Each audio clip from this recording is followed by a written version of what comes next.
오늘 말씀의 제목은요. 오늘 말씀의 제목은 알파고와 인류의 미래 그리고 크리스찬이라는 제목으로 여러분에게 말씀을 전하려고 합니다. 재밌죠? 사실 이제 얼마 전에 알파고가 이세돌 씨와 붙어서 이국에서 알파고가 이겼다라는 말을 들을 때 사실 저는 이제 기사를 봤는데 기사가 처음에는 이제 이세돌 씨가 우세하다가 그 다음 번째 뜬 기사는 알파고가 맹추격을 하고 있다라는 기사를 봤어요. 근데 사실 전 그 기사를 봤을 때 지겠구나 라는 생각을 했습니다. 왜냐면은 알파고가 후반부로 갈수록 유리하잖아요. 후반부로 갈수록 모든 경우의 수를 다 계산할 수가 있기 때문에 유리한데 이제 이세돌 씨는 또 그게 아니니까 그래서 지겠구나 했는데 이제 얼마 안 돼서 또 졌다라는 기사가 나왔더라고요.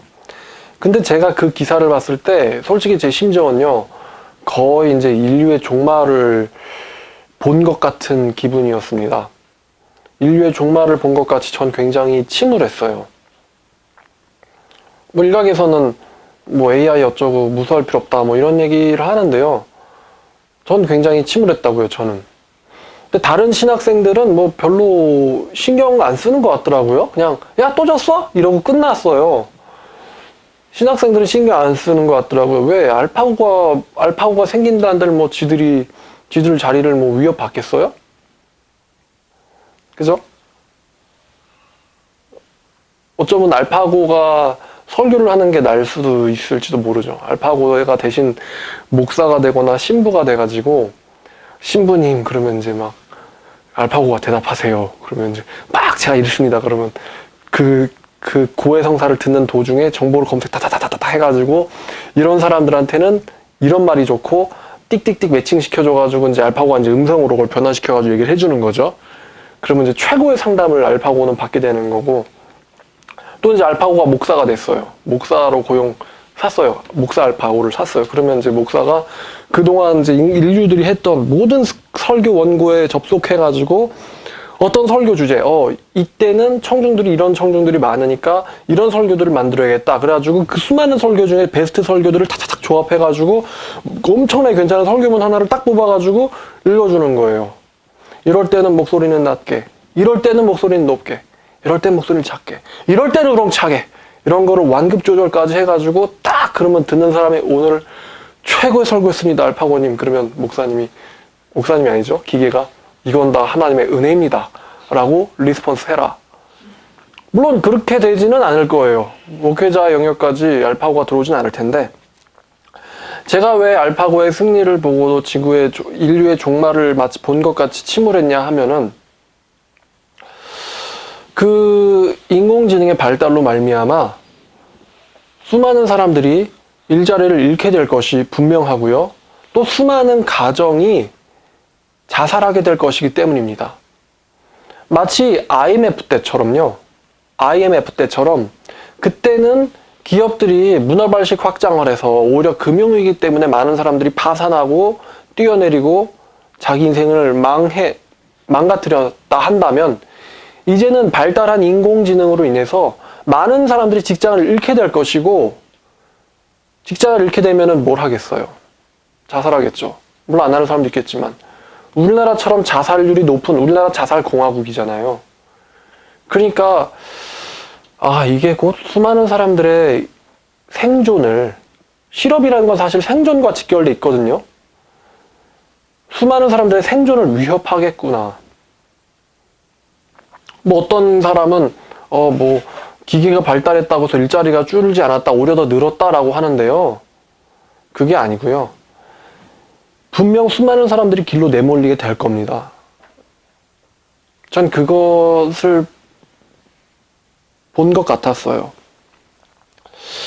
예를 들어볼까요? 여러분 알파고가 이름이 이제 재밌죠? 알파는 그리스어의 첫 번째 알파벳에 해당하는데 첫 번째 알파벳 알파니까요. 알파고. 그럼 바둑을 처음 하는 놈 뭐 이런 뜻일 수도 있겠죠? 우린 처음 만드니까, 나도 바둑 잘 못하니까 개발자들이 바둑 처음 하는 놈이란 이름으로 만들어보자. 그래서 알파고일 수도 있고요.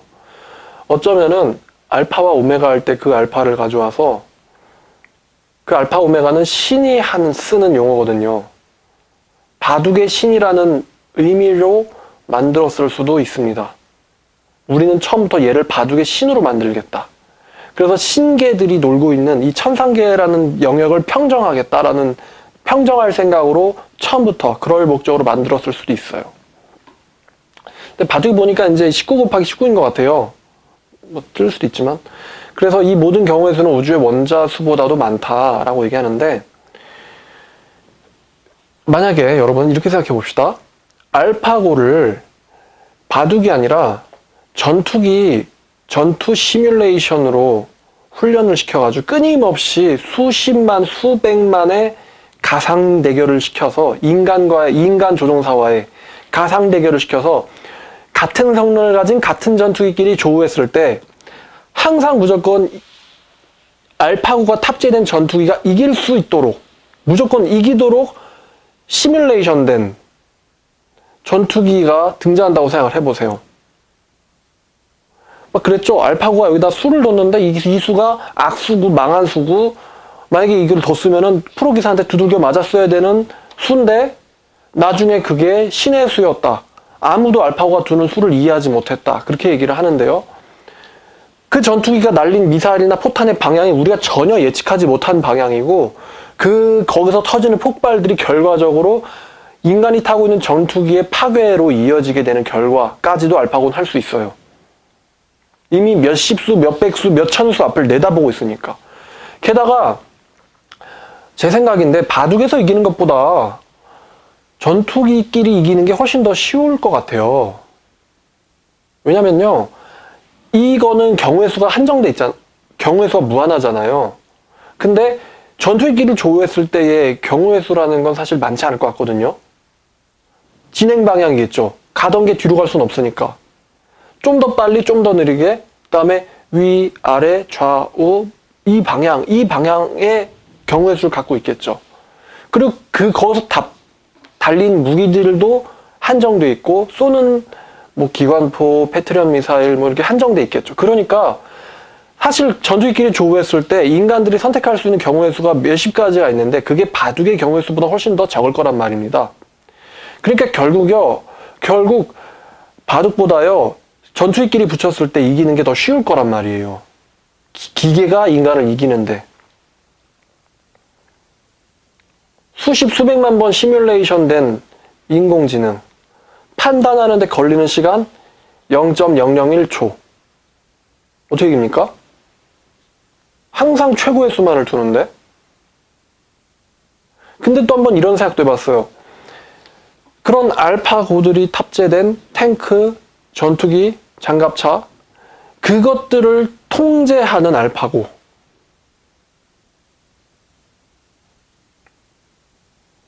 이 못할 것 같은가요? 우리 인류의 기술 가지고, 현재 인류의 기술 가지고 폭탄을 어디에 착탄시켜야지 가장 큰 피해가 적국에게 일어나고 몇 발을 쏴야 되며 가장 최단 시간에 가장 많은 살생을 해서 전쟁을 가장 빨리 깨끗하게 끝나는 방식으로 시뮬레이션 못할 것 같나요? 지구의 지도 입력해주고 적국의 병력 추정치에서 입력해주고 전쟁 시나리오, 수많은 군사 전문가들이 쓴 전쟁 시나리오들 다 입력해줘서 가상 전쟁 펼치고, 그중에 최선의 수가 떨어질 때까지, 그리고 기계들의 통제권을 기계가 맡기고, 그 모든 것을 그냥 우리는 예를 들면 적국 북한을 섬멸하는 것을 목표로 한다. 그럼 그 목표를 가지고 시나리오 다다다다 수백 개 시나리오가 나와서 최고의 시나리오를 최고의 공격 방식으로 최단 기간 안에 끝내버리는, 이렇게 인류가 못할 것 같나요? 군사기술로 충분히 쓰겠죠. 그리고 아까 비행사 얘기를 했는데, 그 F-22 랩터 비행사 한 명 육성하는데 어마어마하게 많은 비용과 시간이 듭니다. 어마어마하게 많은 비용과 시간. 근데요, 그 비행사를 능가하는 컴퓨터 비행사, 그 비행사 육성하는데 시간이 얼마 걸릴까요? 비용은 얼마 들까요? 그냥 카피하면 끝나겠죠? 카피하면. 그냥 카피해서 그 전투기들한테 그 하드웨어를 다 그냥 카피해서 그냥 USB 꼽듯이 띡 꽂아주면 걔는 순간 최고의 비행사를 능가하는 비행기가 되는 거예요. 비용도 안 들죠? 시간도 안 들어요. 인간이 안 할 것 같아요? 전쟁에서 이겨야 되는데? 전쟁인데요? 윤리? 그런 거가 중요할까요? 순위가 중요하겠죠. 제가 전쟁으로 예를 들은 것이고 수많은 직업군이 사라지게 될 겁니다. 산업혁명이 육체 노동을 대체했다고 한다면 AI의 혁명은 지적 노동을 대체하게 될 겁니다. 지적 노동. 그리고 이제 새로운 4차 산업이 생길 것 같아요. 이제 그거는 이제 정신노동이죠. 기계는 못하는 거. 위로해주고, 공감해주고, 사람들의, 기계가 발달할수록 사람들은 고독해지잖아요. 제가 신학부에 있을 때 저를 가르치셨던 이제 신구원 교수님께서 이런 말씀을 하셨는데, 이런 기계들은 편리함을 주지만요, 항상 편리함을 주는 만큼 더 앗아가는 게 있다고 말씀하셨어요. 어떤 기계가 무조건 좋은 것만 주는 게 아니다. 분명히 어떤 더 큰 손해를 가져온다. 근데 그게 뭔지는 우리는 몰라요. 계산도 안 돼요. 자동차, 통신의 발전으로, 교통통신의 발전으로 우리가 굉장히 많은 편리함을 얻었지만 대신 수많은 것을 잃었습니다. 어쩌면 우리는 지금 인간성을 상실해 가고 있어요. 동성연애가 그런 것처럼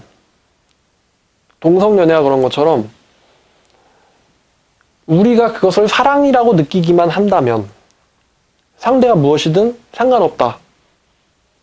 우리가 이 존재를 사람이라고, 내 감정을 이해해주고 소통해주고 돌봐주는 존재라고 인식하기만 한다면 상대가 채팅 프로그램이든 어떤 알고리즘이든 상대 이 집합체가 뭐든지 간에 상관없다. 분명 그렇게 될 거예요. 때가 되면 여러분들에게 채팅해주고 전화 걸어주고 여러분들의 감정을 돌봐주고 달래주고, 그게 기계든 사람이 아니든 기계든 뭐 마찬가지지만요. 그렇게 인식하는 사람들도 분명 생길 거예요. 그래서 가상 속에 있는 인격과 연애를 하거나 사귐을 하거나 그런 사람들도 분명히 생길 것이고요. 그 말은 무슨 말이냐면 더 이상 인간은 인간에게 필요하지 않는다는 겁니다. 다시 말하면은 인간의 정의는 다시 내려지게 될 겁니다. 인간이라는 단어가 재정의가 될 것이고요. 인간이라고 하는 존재의 패러다임이 다시 쓰여지게 될 거예요.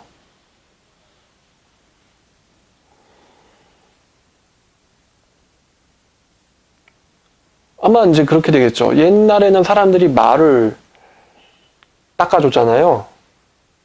그런 사람 있겠죠. 말 타는 사람 있고 말 닦아주는 사람 있고. 말이 뭐가 됐습니까? 차가 됐잖아요. 차 타는 인간 있고 차 발 닦아주는 사람 있고, 휠 닦고, 이게 좋은데요. 타이어에는 발색제를 발라야 되고요. 칙칙칙칙 광택해, 이런 사람이 있고. 근데 또 뭐가 생겼습니까? 자동 세차 터널. 자동 세차기 생기니까 차 닦아주던 사람들이 또 일자리를 잃었어요. 앞으로 어떤 직업이 생기게 되냐면은 기계의 겨드랑이에 윤활유 발라주는 사람, 기계의 발가락 사이 닦아주는 사람, 그런 직업들이 생길 거예요. 로봇 청소해주는 사람들. 근데 그 로봇 청소해주는 직업을 대체하는 또 로봇이 생길 겁니다. 이제는 너는 기계한테도 필요 없다. 너는 기계를 넌 기계를 섬기기 위해서 고용된 사람인데 이제는 그것마저도 넌 필요 없다.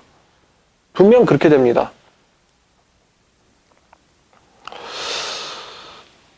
인간의 정의가 다시 내려질 것이다. 소비하는 인간이 아니라 소비되는 인간. 통제하는 인간이 아니라 통제당하는 인간. 분명히 그렇게 됩니다. 지금도 우리는 통제를 당하고 있죠. 이게 제가 무슨 터미네이터 같이요. 막 총 들고 나타나서 다 쏴 죽일 거예요. 지구의 위협은 인간이거든요. 전 이런 시나리오가 아니라요. 여러분이 지금 되게 굉장히 많은 이제 사람들이 취업난이라는 걸 겪고 있는데요. 제가 취업난이라는 거에 대해서 이렇게 다시 재정의를 내려봤어요. 취업난이란 나는 네가 쓸모없어. 나는 네가 쓸데없다. 우리는 네가 쓸모없다. 이게 취업난이에요. 우리들 같은 집단, 우리들의 집단 같은 집단들은, 그러니까 회사들 얘기하는 거죠. 기업들은 네가 쓸모없다. 다시 말하면 이게 취업난이에요. 우리들은 네가 쓸모없다. 한마디로 말하면요. 기계보다 못한 인간들은 다 도태될 겁니다. 기계보다 못한 인간들은 존재할 필요가 없다까지 갈 거예요. 쓸모없다. 이제 저는 조금 그때가 어렸을 적이니까요. 좀 가물가물하진 않고요. 어쨌든 10대 후반이었어요.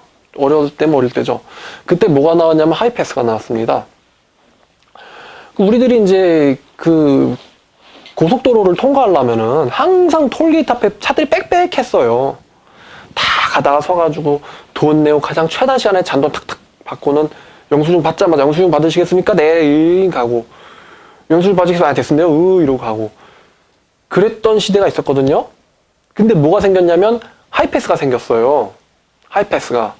물론 편하죠. 근데 저는 그 하이패스가 생겼다는 말을 들을 때 그럼 이 아줌마들은 어디 가는 거지? 그 걱정을 잠깐 했습니다. 기계가 발전하면은 유토피아가 되는 방법이 있기는 하죠. 인간들의 업무량을 기계가 대체함으로 인해서 인간들이 업무할 시간이 굉장히 줄어요. 줄면서 그 적은 시간을 일하지만 급료는 똑같이 받는 거예요. 조금 일하고 돈 많이 받고. 그럼 일 못한 건 누가 하냐? 기계가 대신. 그래서 3교대, 8시간이라고 이러는 거에서 이제 6교대, 9교대, 8시간이라고 150, 200 받던 사람이 4시간이라고 150, 200 받고, 더 줄어서 3시간, 2~3시간이라고도 150, 200 받고. 그러면 진짜 유토피아가 될 수도 있겠죠. 근데 기업 입장에서, 기업은 또 사람인데요. 얘는 필요 없는데, 그리고 이런 일을 하겠다라고 얘기하는 애들이 한두 명이 아닌데, 내가 왜 더 많은 돈을, 손해를 보면서 얘를 고용해야 되지? 기업들의 입장은 또 분명히 이래요. 그래서 저 아줌마들은 어떻게 되는 거지? 라고 생각했는데 얼마 안 가서 또 뭐가 나왔냐면은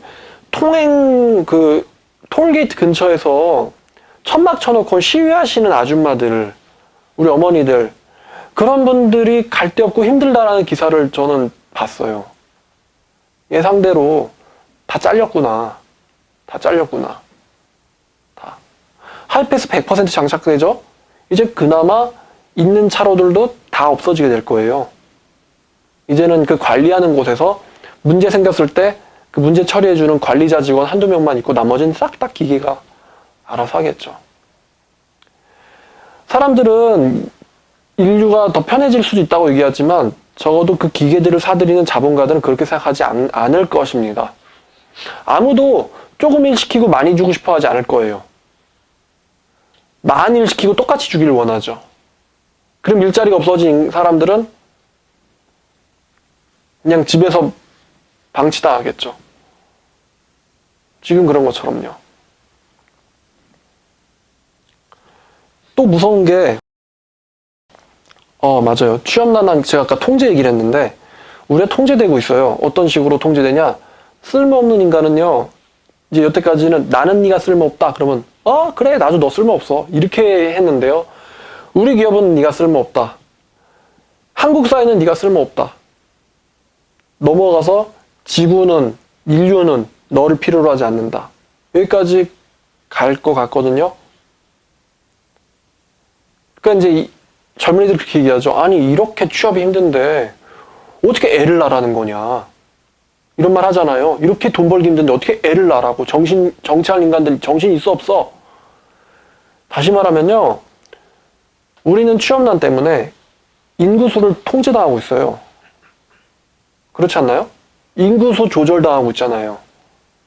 안 났잖아요. 인간들이 필요 없으니까. 아니, 나도 존재 의미가, 존재 가치를 모르겠는데, 어떻게 지금 나를 필요로 해주는 사람도 없고 돈 주는 사람도 없는데, 어떻게 나더러 자식을 낳으라는 소리냐. 그 얘기예요. 인구수 조절당하고 있죠.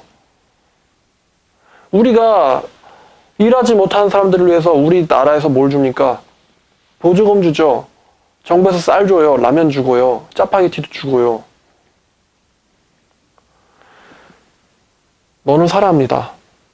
당신은 살아야 합니다. 설령 일자리가 없어도 살아야 합니다. 왜? 당신은 사람이니까요. 사세요. 어려운 일 있으면 저희가 최소한은 쌀이라도 보내드리겠습니다. 김치라도 보내드리겠습니다. 지금 우리나라 이렇게까지는 하고 있죠. 근데 어느 날인가 모든 가치가 뒤집어졌을 때 아마 이런 일이 일어날 수도 있을 것 같아요. 갑자기 일자리가 없는 한 사람이 집에 있는데 화상으로 전자메일이 날라옵니다. 죄송합니다. 모 아무개 씨. 당신은 조정 대상에 포함되어 버렸습니다. 인구 조절 대상에 포함되어 버렸습니다. 그런 통지서를 받겠죠. 그게 무슨 말이니? 그거를 본 사람들의 표정은 마치 당신은 이제 2개월 남았습니다라는 사망 선고를 의사에게서 받은 표정이 됩니다. 제가 조절 대상이란 말이에요? 아니요. 저 다시 한 번만 재고해 보세요. 죄송합니다. 당신은 이제 지구에서 쓸모없는 사람이라고 저희가 결정하게 되었습니다. 사회로부터의 모든 지원도 끊기는 그런 날이 올 수도 있겠죠.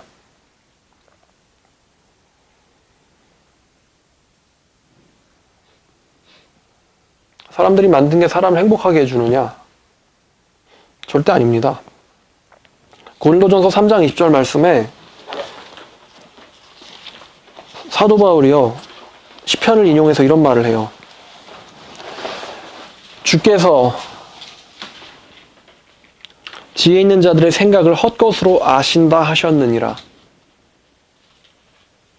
이걸 저는 어떻게 이해하냐면, 주님께서 이 세상에 지혜 있다라고 하는 사람들의 생각을 아시는데, 이 세상에서 지혜 있다라고 하는 사람들의 생각은 헛것이다. 그 전절을 볼까요? 그 전절도 좋네요. 아무도 자신을 속이지 말라. 너희 중에 누구든지 이 세상에서 지혜 있는 줄로 생각하거든 어리석은 자가 되라. 그리하면 지혜로운 자가 되리라. 기독교 진리, 역설의 진리죠. 누구든지 지혜 있다고 생각하거든 어리석은 자가 되라. 그러면 지혜로운 자가 되리라. 그 다음 절. 이 세상 지혜는 하나님께 어리석은 것이니 기록된 바 하나님은 지혜 있는 자들로 하여금 자기 꾀에 빠지게 하시는 이라 하셨고, 우리 하나님께서는 지혜 있는 자로 하여금 자기 꾀에 빠지는 이라 하셨고, 또 주님께서 이 세상에서 지혜 있다라고 하는 사람들의 생각을 아시나니 그들의 생각은 헛것이라 하셨느니라. 이제 기계 개발하는 사람들이 이제 이 지혜 있는 자라고 하는 그룹에 들어갈 것 같은데요. 기술은 인간을 죽이고, 인간을 죽이게 되면 결국 그 대상 안에 인간인 그 사람도 포함이 되겠죠.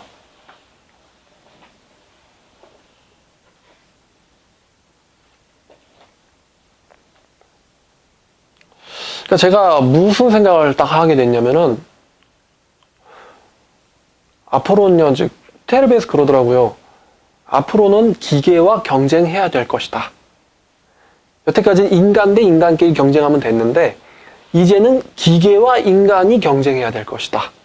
취업 현장에서. 무슨 증권가에서 몇백만 원, 몇천만 원에 고용된 사람들이 몇 시간 동안 해야 될 일을 컴퓨터는 몇십 초 만에 끝내버린다. 이런 이제 얘기도 있는데요. 그러니까요, 앞으로는 어떤 직업이 좋으냐? 제 생각인데, 기계가 못하는 일을 하는 직업이 유명합니다. 예를 들면요, 영화 제작가들 참 좋은 것 같아요. 영화 제작가들. 기계가 영화를 만들지 못할 거 아니에요. 시나리오 쓰고, 그때 이런 모양으로 들어와야지 가장 멋있다. 표정 이렇게 해라. 이렇게 분명 기계는 못합니다.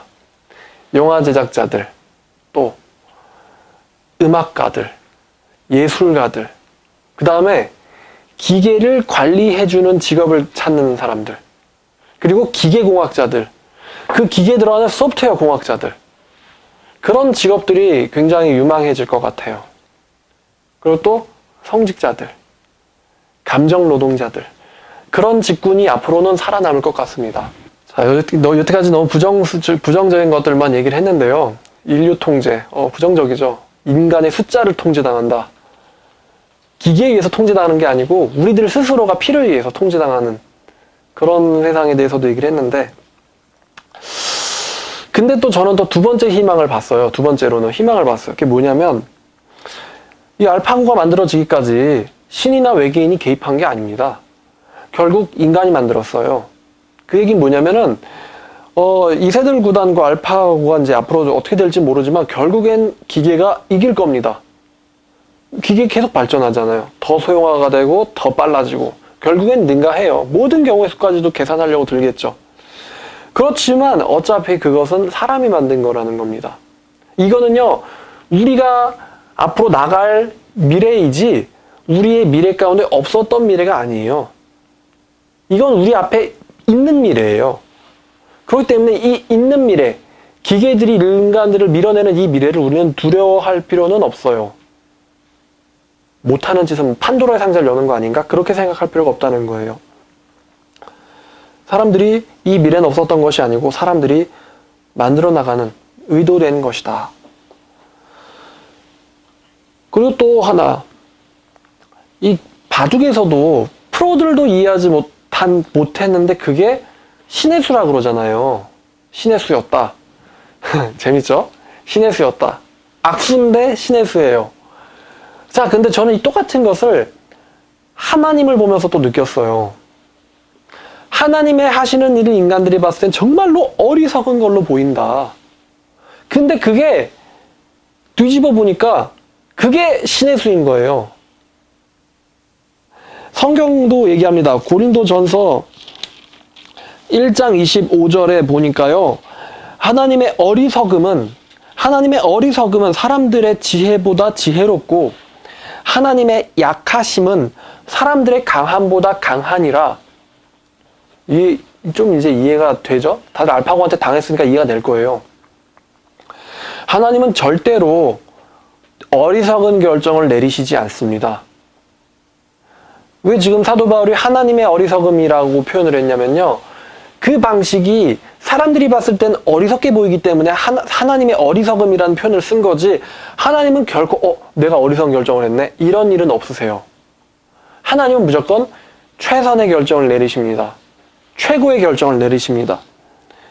그 최고의 결정이 사람들의 머리에 쓰는 그 지혜라는 것보다 훨씬 더 지혜롭고, 사람들이 봤을 때 하나님의 연약하심이라는 모습이 사람들의 강함이라는 모습보다 훨씬 더 강하다.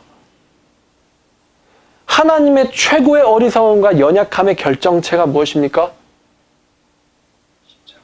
그렇죠. 십자가예요. 인간들은 도무지 이해를 못해요. 왜 하나님이 저 십자가라는 걸 만들어가지고 저기서 자기의 아들이란 예수 그리스도를 죽이고 왜 그 무식해 보이는 방법을 통해서 인간들을 구원하려 하셨는가? 이 원리에 대해서 인간들은 이해를 못합니다. 저도 마찬가지고요. 십자가를 비난하던 사람들 다 사라졌습니다. 예수를 어리석다 하던 사람들 다 사라졌습니다. 그런데 뭐가 남았습니까? 기독교는 남았어요. 신천지와 같은 이단과 사이비들이 인류를 한두 번이 아니라 오래전부터 괴롭혀 왔습니다. 그런데 진리가 아닌 것들은 다 사라졌어요. 영지주의, 몬타니즘, 시벨리우스 다 사라졌어요. 물론 지금은 다른 형태로 그 과거를 이해하지 못했던 사람들에 의해서 지금도 무식한 사람들에 의해서 이제 재탕되고 있지만, 마찬가지로 모든 이단 사입이 또 사라집니다.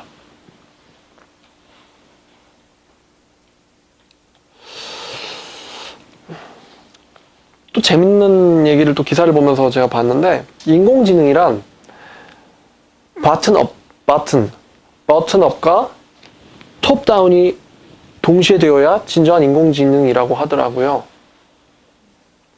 버튼업이란 내 앞에 펼쳐진 이 문제를 하나하나 해결해서 최종적인 목표에 도달하는 것이 버튼업일 것이고, 톱다운이란 해결된 문제를 이미 보면서 역으로 내려가는 거죠. 이미 미래를 보고 현재로 돌아오는 거예요. 버튼업은 현재에서 내가 원하는 미래로 가는 거지만, 근데 이 톱다운을 이제 알파고가 하는데, 사실요, 이 톱다운의 최강자가 누구시죠? 하나님이시죠. 톱다운의 최강자는 하나님이에요. 그렇기 때문에 항상 땅에서 하늘을 보고 있는 인간들은 하나님의 생각을 다 이해하지를 못합니다. 심지어 그거 어리석게 보이기까지 해요. 근데 제가 또 재밌는 얘기 또 해드릴까요? 바둑판이 반상이라 그러나요? 19 곱하기 19잖아요. 한 요만하잖아요. 요만한 것 위에서 펼쳐지는 경우의 수를 로봇은 절대로 계산해내지를 못합니다. 모든 경우의 수를 로봇은 계산해내지 못해요. 요 위에 펼쳐지는 일들을. 요 위에서 일어날 수 있는 모든 변수를 로봇은 계산하지 못합니다. 로봇이 신같이 보일 뿐이지 로봇이 신은 아니에요. 신의 한 수같이 보일 뿐이지 신의 수는 아니란 말입니다. 근데 여러분, 요만한 반상이 아니라 어마어마하게 측량할 수조차도 없는 우주를 바늘 한 틈에 오차도 없이, 바늘 하나 들어갈 만한 오차도 없이 운행하고 계신 분이 누구십니까? 하나님 아닙니까? 인간들이 하나님을 모방하여 컴퓨터와 기계를 만들었지만 어차피 그거는 인간들이 만든 것일 뿐 절대로 창조주는 될 수 없습니다. 또 재밌는 게요. 제가 어저께 그것까지 해봤어요. 알파고가 움직이기 위해서 전기가 얼마나 필요한지, 물론 전 다는 모르죠. 여러분들이 아시는 바대로 CPU가 1202개가 동원됐다고 합니다. 무슨 CPU가 들어갔는지는 저 몰라요. 공개되지 않았으니까요. 근데 그 인터넷 사이트에서 최고의 성능을 내는 CPU가 현재 가격이 한 200만 원에서 300만 원 사이예요. CPU 하나가요. 근데 그 CPU 하나가 써먹는 전기의 양이 대략 150W입니다. CPU 한 개 돌리는 150W 시간당. 그러면 그 CPU가 1000개가 돌아가는데요. 15만 W가 필요하고 1200개가 돌아가는데 18만 W가 필요하더라고요. 시간당 CPU만. 냉각기 빼고요. CPU만 돌리는데 시간당 18만 W를 씁니다. 근데 또 이런 걸 봤는데 이세돌 구단이 머리 쓰는데요. 1시간인지 하루 종일인지 20W를 쓴대요. 사실 이세돌 구단이 알파고에 대해서 잘 모를 뿐이지 이세돌 구단한테 충분한 시간을 두고 알파고가 그랬던 것처럼 알파고가 끊임없이 싸우게 하라면 분명히 이세돌 구단이 알파고를 능가하는 날도 올 겁니다. 여러분 지금 제가 무슨 말하고 있는 거냐면요. 인간의 뇌는 누가 만들었죠? 하나님 만들었어요. 20W 가지고 움직입니다. 이거 알파고 인간이 만들었죠. 18만 W, 최소한 18만 W 이상을 먹어야지만 움직입니다. 그래야 겨우 인간들과 삐등비등해질 수가 있어요. 비등비등. 인간은 인간의 발전의 가능성에 제약이 있을까요? 전 없다고 보거든요. 어떤 분야에서는 전자계산, 암산 이런 거에 대해서는 기계가 인간을 이기지 못하겠지만, 아니 인간이 기계를 이기지 못하겠지만 그것이 다른 직관, 통찰, 창의력, 경험 이런 것들 영역으로 치고 올라갔을 때 절대로 기계는 인간을 이기지 못합니다. 더 나은 이미 있는, 이것도 재밌는 얘기인데요. 이미 있는 기술을 끊임없이 발전시켜서 이미 있는 설계의 모양에서 이것 대입해보고 저것 대입해보고 이 부품 대신 저것 껴보고 뭐가 제일 빨리 움직이고 뭐가 제일 저소음 고효율로 움직이고 이거는 기계가 하겠죠. 요런 설계 변경은. 근데 완전히 없던 새로운 무언가를 설계하고 창조해내는 일은 기계는 못합니다. 경우의 수 봤을 때 제일 좋은 최선의 선택 이런 건 하죠. 근데 아예 완전 새로운 거 그거는 기계는 못한다는 겁니다. 그리고 그 분야에서 끊임없이 머리를 쓰는 인간을 기계를 따라오지 못할 거예요.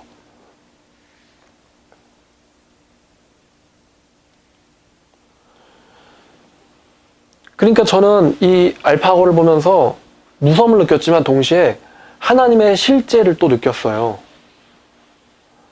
아, 이거를 가지고 이런 걸 만들지만 하나님께서는 이거 창조과학회 김명현 교수님께서 하신 말씀인데 사람들한테 흙을 주고 만들려고 그러면은 어린애들은 두꺼비 집을 만든다. 근데 어린애들보다 훨씬 더 똑똑한 과학자들은 그걸 가지고 반도체를 만든다. 반도체. 근데 하나님은 흙 가지고 뭘 만드냐? 사람을 만든다는 거예요.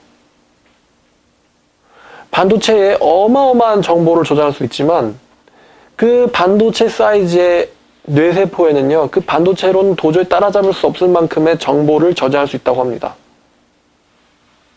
차원이 다른 거죠.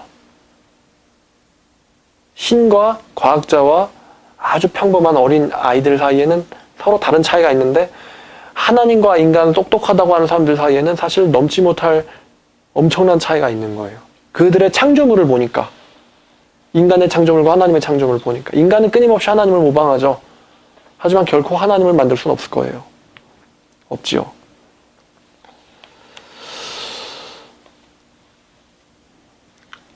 결론입니다. 결론. 그러면 이 인류의 미래 가운데서 어떻게 보면 아무런 인류의 미래 가운데서 우리는 어떻게 하는 것이냐?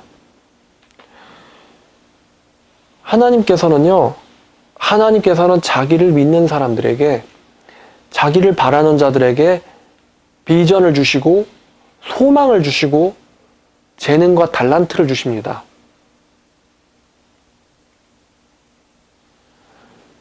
이 세상에 인간들이 필요없다 할지언정 하나님을 어려서부터 사모했던 사람들은 분명히 끝까지 필요하게 될 겁니다. 여러분들 중에 롤 하시고 스타 하시고 그런 분들 물론 여기는 없지만요. 그런 거 하면 안 되죠.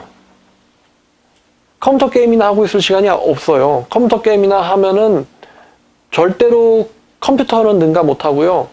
컴퓨터보다 못한 인간이 될 거예요. 쓸모없는 인간. 대신 그럼 뭐를 하느냐? 하나님의 말씀을 보면서 하나님을 찾아야 돼요, 우리는. 여러분 놀랍지 않아요? 이거 수천 년 동안 사람들이 연구했죠. 이거 딱 봤는데 야, 엄청난 모순과 오류가 발견됐다. 기독교는 없다. 신은 없다. 되든가요? 사본상에 그런 실수를 잡아내도 말씀의 오류를 잡아내는 일은 그 어느 누구도 못하고 있어요.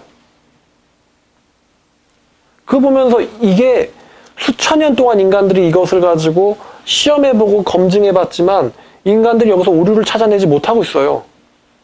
인간들이 만든 기계는 항상 업그레이드 됩니다. 항상 폐기 처분돼요. 항상 새로운 것이 대체됩니다. 그런데 성경은 그렇지 않아요.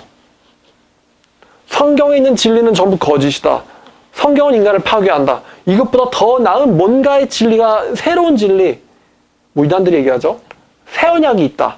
새 복음이 있다. 우리들이 발명해낸 새 복음이 있다. 가지고 오잖아요. 이것만으로 불충분하고 뭔가를 더 알아야 된다.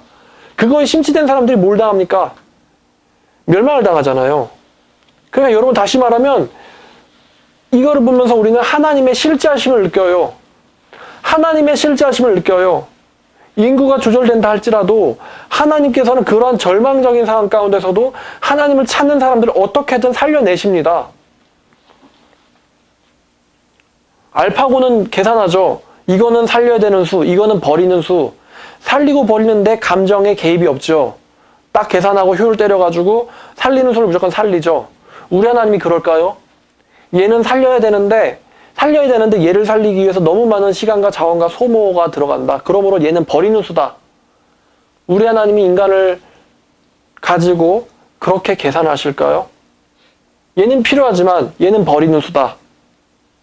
어쩔 수 없기 때문에. 그러시나요? 하나님께서 소돔과 고모라를 멸망시키실 때 얘는 버리는 수구나. 롯을 멸망시키셨습니까? 아닙니다. 이집트 심판할 거다. 멸망시켜버릴 것이다. 근데 여기 필요한 애들인데 얘네들 구하기 어렵네. 버리는 수네. 이스라엘 백성들 버리시나요? 안 버리시죠. 온 인류를 쓸어버려야겠다. 얘네들 다 필요 없는 수다. 근데 저기 노아의 가족이 있네. 어쩔 수 없지. 다 죽이고는 인간 다시 만들자. 하나님 그러시나요? 아니죠. 분명히 건져내시죠. 구해내시죠. 우리의 하나님은 알파고와는 달라요. 자기가 원하시고 필요로 하시고 사랑하시는 존재들을 반드시 건져내십니다. 그러니까 우리가 어려서부터 말씀을 봐야 돼요. 마치 유대인처럼요. 하나님의 말씀을 보면서 게임이나 하고 스마트폰이나 보고 그래가지고 기계보다 무능해져가지고 통제당하는 인간, 조절당하는 인간에 들어갈 게 아니라 인간의 머리로선 헤아릴 수도 없는 이 하나님의 말씀을 보면서 진리의 오묘함을 느껴야 됩니다. 그러면서 어려서부터 직업을 찾아야죠. 나는 무엇을 위하여 부르심을 받았는가? 나의 콜링은 무엇인가? 하나님의 위로부터의 부르심, 나의 보케이션, 나의 천직은 무엇인가? 하늘로부터의 소명. 하나님께서 나를 이 세상 가운데 두신 목적 무엇인가를 빨리 발견하고 깨닫고 그 직업을 통해서 하나님의 영광을 돌리고 또 우리 주위에서 고통스러워하고 아파하는 인간들을 위로할 수 있는 너희는 세상의 빛이라. 너희는 세상의 소금이라. 라고 하는 그 직분을 감당해야 될 것입니다. 인간 소외 현상은 앞으로 더 심해질 거고요. 아까 취업난의 정의에 대해서 다시 말씀드린 것처럼 우리는 너가 쓸모없다. 이러한 현상은 더 심지어 똑똑하다고 하는 서울대학교를 다닌다고 하는 사람들에게까지 그런 일이 일어날 것이고 그 가운데서 복음은 더 빛을 발할 겁니다. 왜요? 하나님께서 우리를 효용성을 가지고 취하고 버리고를 계산하시는 분이 아니잖아요. 인간들이 인간을 소외하고 인간들이 만든 소프트웨어와 기계들은 인간을 소외할지언정 하나님께서는 그 어느 인간도 소외시키지 않으세요. 그러니까 복음이 더욱더 필요한 시대가 되겠죠? 인공지능이 발전할수록 인간들이 더 소외될수록 예수님의 진리와 사랑은 훨씬 더 인간들에게 필요할 것입니다. 마음이 다친 사람들에게 복음을 들고 들어가서 그들에게 참 하나님을 만나게 하고 참 존재의 의미를 깨닫게 해주는 저와 여러분이 되기를 주님의 이름으로 축원합니다. 기도하겠습니다. 하나님 아버지께서 기계와 같지 않으시고 선하시고 인자하시고 자비하심에 감사와 찬양을 드립니다. 세상이 점점 더 각막해지고 삭막해지고 인간성을 상실해가고 있지만 그 가운데서 저희는 오히려 더욱더 기뻐하고 슬퍼하는 사람들에게 도움의 손길을 내밀 수 있는 사람들 되게 만들어 주시옵소서. 감사드리며 우리를 구원하시고 사랑하시는 예수님의 이름으로 기도드렸습니다. 아멘.